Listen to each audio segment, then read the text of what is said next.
The salt-heavy wind off the California coast dragged a stray piece of spreadsheet paper across my wooden porch, pinning it against the railing.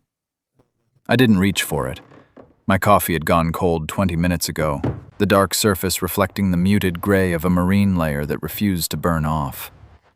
At 34, I spent my days as a forensic accountant, dismantling corporate fraud and tracing hidden assets until my eyes blurred and my faith in human decency wore paper thin. I wanted peace. I wanted silence. And right then, the frantic slamming of a car door in the driveway next door shattered both. She took the porch stairs 2 at a time, a whirlwind of canvas tote bags, loose papers, and desperate energy. Sadie Jenkins, my neighbor's daughter. I usually only saw her watering her mother's succulents on weekends, a quiet researcher who kept to herself. Today, her knuckles were white as she clutched a red legal folder to her chest, her breathing shallow and uneven. She stopped at the edge of my porch, blocking the ocean breeze. "Jackson," she said, her voice tight, skipping the pleasantries entirely. "I have a problem. A really massive, life-ruining problem. And my mother said you fix things with numbers." I set my ceramic mug on the side table, the dull clink grounding the sudden chaos she brought into my space. "I untangle audits, Sadie. I don't fix lives." She stepped closer, the exhaustion in her posture suddenly obvious. "Would you be my fake husband by Friday?" she asked, the words tumbling out in one panicked rush. I looked at her. Really looked at her. Her shoulders were rigid, defensive, like she expected me to laugh or shut the door in her face. I rubbed the back of my neck, the familiar weight of someone else's crisis settling over me. "Does a fake husband make you coffee in the morning?" I asked, keeping my voice low, deliberate, trying to lower the temperature of the conversation. She blinked, the frantic rhythm of her panic momentarily derailed by the question. A shaky exhale escaped her. Yes, maybe. I just need someone to sign this trust document."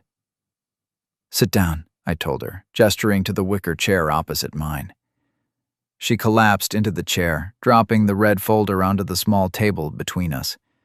The papers spilled out. I didn't touch them yet. I waited for her to steady her breathing. "The Horizon Grant," she started, her fingers twisting the strap of her tote bag. "It funds my entire botanical research lab. I've spent 4 years developing a drought-resistant crop strain. But the board director, Dr. Aris, just hit me with a compliance notice. My original funding contract had a stability clause buried in it."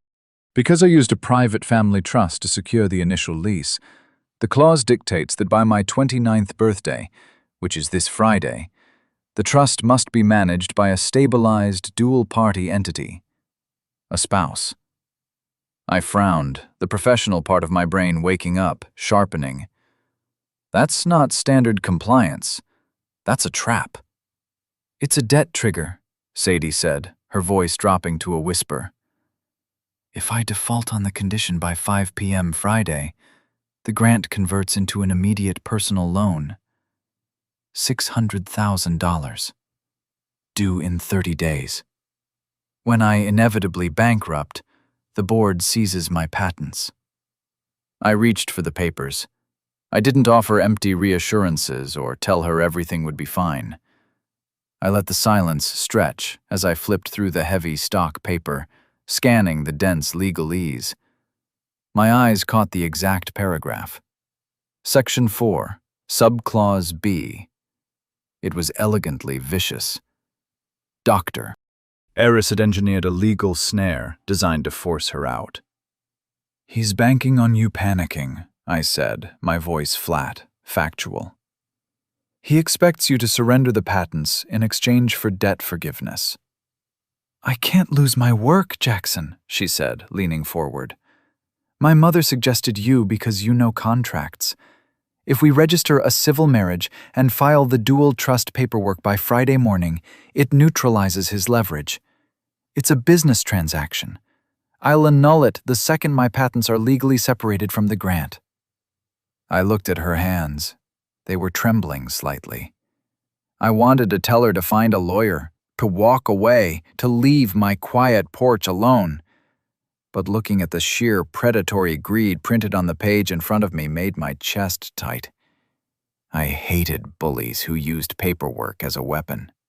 "I'll need full access to your lab's financial ledgers," I said, my tone shifting into the cadence of my work. "If we're doing this, we do it flawlessly. No gaps." Her shoulders dropped a fraction of an inch, the first sign of relief. "You'll do it?" "I'll look at the ledgers," I corrected gently. "And we start the paperwork tomorrow." I paused, then added, "And I prefer my coffee black." By Tuesday morning, my dining room table had disappeared under a sea of Sadie's research documents, bank statements, and grant policies. The California sun tried to warm the room, but the atmosphere was purely clinical. Sadie sat across from me, a pencil tucked behind her ear, highlighting clauses in a secondary policy manual. We were navigating the bureaucracy of the marriage license.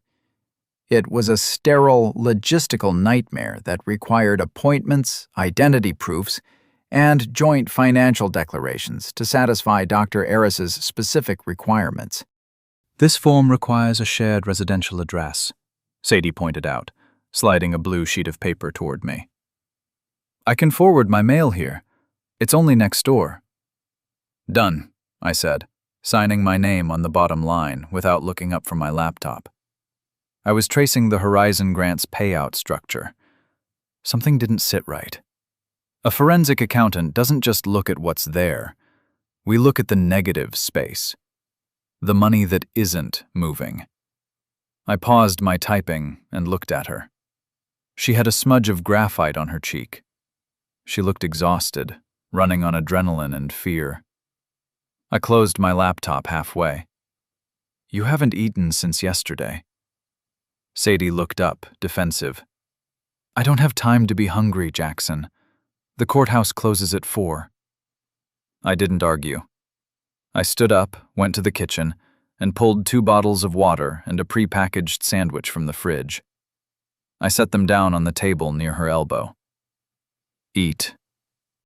Half of it. Then we go to the courthouse." She stared at the sandwich, then at me. "You don't have to manage me." "I'm not managing you," I said calmly, returning to my seat. "I'm maintaining my business partner's stamina. A low blood sugar crash in the middle of a county clerk's office won't help us." She let out a short, tired laugh, picking up the water. "Point taken." The courthouse was loud, crowded, and smelled of floor wax and stale perfume. We stood in line for 45 minutes. A couple in front of us was arguing about catering. A couple behind us was holding hands so tightly their knuckles were pale. Sadie and I stood side by side, a respectable foot of distance between us. When we finally reached the clerk, a severe woman with reading glasses perched on the end of her nose, the process was brutally unromantic. We handed over our IDs, paid the fee, and swore we weren't related. "Sign here," the clerk barked, pushing a heavy ledger toward us. Sadie picked up the pen. Her hand hesitated for a fraction of a second. I didn't pressure her. I just stood there, a steady presence, letting her control the pace. She signed her name, sharp and quick, then handed the pen to me.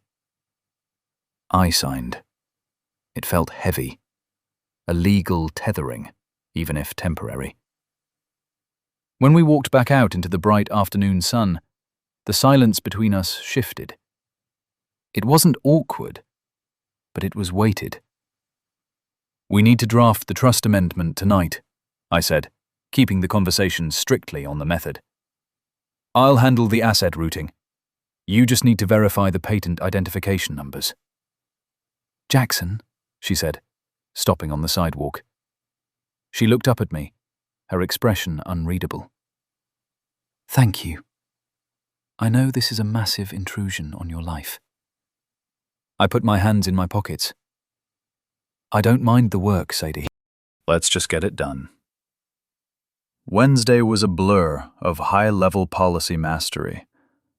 I spent 12 hours cross-referencing Dr. Eris's compliance notice against the state's trust and estate laws. Sadie worked beside me, compiling her lab data. We had fallen into a quiet rhythm. I made the coffee, she organized the files. We didn't talk about our pasts, our wounds, or the strange reality of what we had just done at the courthouse. We were shieldmates in a foxhole, entirely focused on the incoming fire. I found the anomaly at 11 p.m. Look at this, I said, tapping my screen. Sadie moved around the table, standing close behind my chair to look at the monitor. I could smell a faint trace of lavender soap. I kept my focus rigidly on the numbers. Dr. Eris sits on the board of Horizon, but he also has a controlling interest in bioagri solutions, I explained, tracing the data line with my cursor. BioAgri is the exact company that would benefit most from your drought-resistant strain. If you default, Horizon seizes the patents, but Horizon's bylaws allow them to auction seized assets to board-affiliated entities at a fractional cost. Sadie's breath hitched. He's not just enforcing a rule. He's actively stealing my work to sell it to his own company. It's a conflict of interest, I stated, the anger cold and precise in my chest. It invalidates his position on the compliance committee. Can we prove it by Friday? She asked, her voice tight with renewed panic. I already downloaded the SEC filings, I told her, clicking open a new folder. We have the proof. We just need to formulate the trap. Thursday morning brought the twist we didn't anticipate. I was on the porch, nursing a black coffee, when Sadie burst out of her front door. She wasn't carrying files this time. She was holding her phone, her face completely drained of color. He froze the account, she said, her voice shaking. I set my mug down instantly. The deadline is Friday at 5 p.m. He initiated an early administrative hold pending the compliance review, she said, stepping onto my porch. My lab manager just called. The vendor for our climate control units tried to run the monthly draft, and it bounced. If the units shut down, 4 years of cultivated samples die by tomorrow. The sheer aggression of the move was staggering. Dr. Eris wasn't waiting for the legal default. He was creating a physical crisis to break her resolve. How much to keep the units running? I asked, already pulling my phone from my pocket. $2,000, she said, wrapping her arms around herself. But the vendor won't take a personal credit card for a commercial account in default. They require a wire transfer from a verified trust. I opened my banking app. Give me the vendor's routing information. Sadie shook her head, stepping back. No, Jackson, absolutely not. You are not paying for this. You've already done too much. Sadie, I said, my voice dropping to that calm, authoritative tone I used in boardrooms when the shouting started. The asset is at risk. I am a co-signer on the newly formed trust. I have legal standing to inject capital to stabilize the entity. It's not a gift. It's a tactical maneuver to keep your leverage alive. She looked at me, the stubborn independence fighting against the desperate reality of her dying lab. Let me handle the logistics, I said softly. You keep your focus on the research. Give me the routing number. She dictated the numbers, her voice barely above a whisper. I initiated the wire transfer. It cleared 3 minutes later. They're paid, I confirmed, showing her the screen. The samples are safe. Sadie didn't cheer. She didn't smile. She just sank onto the top step of my porch, pulling her knees to her chest. The fight seemed to temporarily leave her. I sat down beside her, maintaining a respectful distance, the wooden planks hard and cold beneath us. "I hate this," she whispered. "I hate that he can just press a button and erase everything I've built. I feel completely powerless." I looked out at the ocean. "You aren't powerless, Sadie. You built something so valuable that a millionaire is breaking federal law to try and steal it from you. That is power. He's just trying to make you forget it." She rested her chin on her knees, staring at the driveway. "Why do you do this? Fix other people's messes?" I considered the question. I rarely talked about my own void. "Because I like order," I said simply. "The world is loud and chaotic and unfair. Numbers make sense. Contracts make sense. When I can force a system to behave fairly, it makes the noise in my head quiet down for a little while." She turned her head to look at me. "Is the noise quiet now?" I met her gaze. The tension between us wasn't frantic or chaotic. It was steady, like a dropped anchor. "Yeah," I said honestly. "It's quiet." We sat in silence for a long time, the shared stillness acting as a shield against the incoming storm of Friday morning. Friday arrived with the oppressive clarity of an execution day. The Horizon Grant Board met in a sleek, glass-walled conference room in downtown San Diego. We arrived 10 minutes early. I wore a charcoal suit. Sadie wore a sharp navy blazer. We didn't look like newlyweds. We looked like a legal strike team. Dr. Eris was a man who wore his arrogance like expensive cologne. He sat at the head of the long table, flanked by 3 other silent board members. He smiled when Sadie walked in, a thin, predatory expression. "Ms. Jenkins," he said smoothly, "I see you brought counsel." "He's not my lawyer," Sadie said, taking a seat directly across from him. She didn't wait for permission. She placed her red folder on the glass table. "He's my husband, and the co-director of the Jenkins Heart Stabilized Trust." The silence in the room was absolute. Dr. Eris's smile vanished, replaced by a tight, calculating frown. He looked at me, dismissing me instantly as a threat. "A marriage of convenience," Eris scoffed, leaning back in his leather chair. "A transparent attempt to circumvent the compliance clause. The board will need to review the validity of this union, which will take 30 days.